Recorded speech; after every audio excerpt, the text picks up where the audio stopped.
Dnes by som vám rád niečo povedal o predĺženej kultivácii. Embryo má v prvý deň svojho života jednu bunku. V priebehu kultivácie embryí dochádza k nárastu počtu buniek v embryu.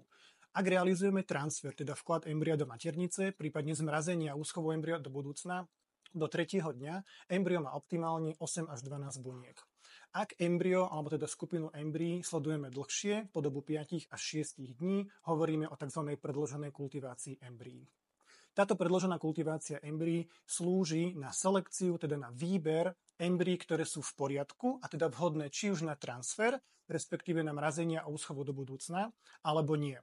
Pretože druhú skupinu tvoria embryá, ktoré z nejakého dôvodu nie sú v poriadku a teda nie sú vhodné či už na transfer alebo na zmrazenie a úschovu do budúcna. Ide o skupinu embryí, ktoré sú napríklad zastavené v delení. Predĺžená kultivácia slúži teda na selekciu, na taký prirodzený výber embrya alebo teda skupiny embryí, ktorým sa venujeme do budúcna, či už v podobe transferu alebo zmrazenia.